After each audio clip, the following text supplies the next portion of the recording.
नाम बाबू हेमंत राव है। मैं उत्तर प्रदेश का रहने वाला हूं। रोजगार सेवक पद पर तैनात हूं और इस समय मैं अखिल भारतीय मनरेगा कर्मचारी महासंघ का राष्ट्रीय अध्यक्ष हूं। मैं चाहता हूं कि मनरेगा में संविदा पर 16 सालों से हम जितने कर्मचारी हैं, अनुमानित संख्या 4 लाख से ऊपर है, हम सबको सरकार परमानेंट कर दे।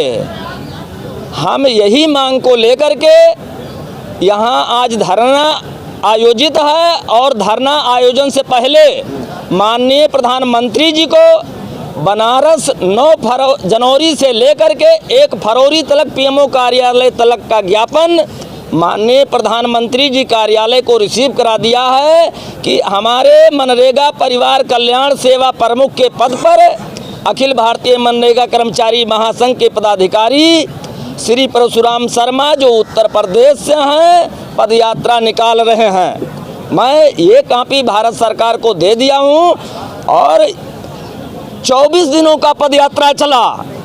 24 दिनों के अंदर बनारस से दिल्ली तक एक भी जिम्मेदार अधिकारी ना तो परशुराम शर्मा जी से मिला, हालचाल लिया और ना हम राष्ट्रीय नेताओं को ही कोई संपर्क किया। और आज स्थिति पहुंच गई कि अगर भारत सरकार के अधिकारी और मंत्रालय हमसे संपर्क कर लेते तो आज का ये धरना हमको नहीं करना पड़ता, हम धन्यवाद आज देने का समय होता। लेकिन आज हम धरना कर रहे हैं कि हमको परमानेंट कर दिया जाए। हजारों की संख्या में जो साथी जुटे हुए हैं, ये एक सांकेतिक कार्यक्रम है और ये हमारे साथी कोई विशेष सूचना पे नहीं, एक छोटी सी सूचना पे उपस्थित हुए हैं। हम लोगों को बड़ा कार्यक्रम करना होता तो यहाँ संख्या बनता नहीं। और जो ये पदयात्रा 9 जनवरी को शुरू किया गया है, LIU द्वारा बराबर संपर्क किया गया। वहाँ पीएमओ कार्यालय वाराणसी में हम लोगों ने लिखित में दिया कि हम पैदल चल कर के माननीय प्रधानमंत्री जी से मिलने के लिए ज्ञापन देने जा रहे हैं। हमें पूरी सुरक्षा दी गई प्रशासन द्वारा, कोई दिक्कत नहीं आई। और जहां हमारा संख्या ज़्यादा हो जाता था वहां पुलिस द्वारा भी सुरक्षा दिया गया। आज मैं दिल्ली आ गया हूं तो मैं भारत सरकार से यही निवेदन करूंगा कि हमारे जो मनरेगा कर्मचारी हैं पूरे देश में, जो 16 वर्षों से लगे हुए हैं संविदा के रूप में, उनको नियमित किया जाए, उनको वेतनमान दिया जाए। हम केवल ज्ञापन माननीय प्रधानमंत्री जी को ही दे रहे हैं और हम मनरेगा कर्मचारी किसी स्टेट को कुछ नहीं मानते हैं, खाली प्रधानमंत्री जी भारत सरकार को मानते हैं, क्योंकि मनरेगा भारत सरकार के अंतर्गत है। और भारत सरकार से हम अनुरोध करते हैं कि पूरे देश के मनरेगा कर्मचारियों को, चूँकि मनरेगा कर्मचारी एक ही अधिनियम के अंतर्गत कर्मचारी नियुक्त हैं, लेकिन हर जगह भिन्नता है। उत्तर प्रदेश में कुछ है तो राजस्थान में कुछ है, हिमाचल में कुछ है, असम में कुछ है, गोवा में कुछ है, लद्दाख में कुछ है। तो जब एक अधिनियम है तो एक रूपता हर जगह होनी चाहिए।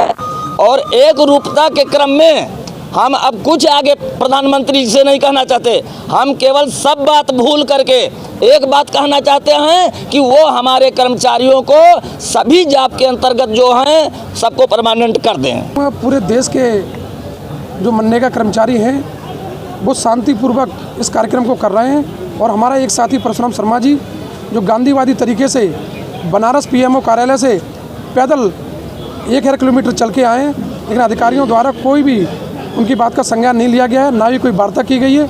मैं यहाँ खुले मन से चेतावनी देना चाहता हूँ कि अगर 5 बजे तक इन लोगों की कोई वार्ता विभाग में नहीं कराई गई या कोई सरकार की तरफ से किसी विभागीय नेता या अधिकारी ने, इनकी मंत्री ने बात नहीं सुनी, तो हम लोग प्रधानमंत्री कार्यालय की ओर कूच करने का काम करेंगे। चाहते हैं सरकार को और अपने कार्यालय को कि अगर हमारी मांगें पूरी नहीं हुई तो जैसे गुजरात में हमने विधायकों को और सांसदों को घेरा था, वैसे हम पूरे देश के सांसदों और विधायकों को घेरेंगे और हमारी मांग जब तक पूरी नहीं हो जाएगी सारे देश में प्रदर्शन चलता रहेगा।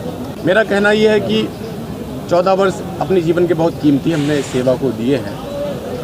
रोटी, कपड़ा, मकान, स्वास्थ्य, बच्चों की शिक्षा जैसी जो बेसिक ज़रूरतें हैं वो हमारी पूरी नहीं हो रही, इतना कम हमको मेहनताना मिलता है। 5-7 हज़ार में आजकल रोटी, कपड़ा और मकान की बेसिक ज़रूरतें पूरी होना बहुत मुश्किल है। दूसरा, सरकार को ये मंथन करना चाहिए, विश्लेषण करना चाहिए कि हम जो काम कर रहे हैं, मैं बताता हूँ डिटेल में क्या क्या काम हम करते हैं, तो वो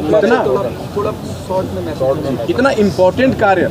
हम जल, जमीन, जंगल, पर्यावरण प्रदूषण आदि को रोकते हैं, वृक्ष लगाते हैं, जिससे हवा वायु शुद्ध होती है, जल शुद्ध होता है। इतना महत्वपूर्ण कार्य हम जो कर रहे हैं, जिससे हमारे देश की जनता स्वस्थ लाभ ले रही है, और गरीबों को मकान बनाने से लेके पेंशन, राशन कार्ड वगैरह सब हम काम करते हैं।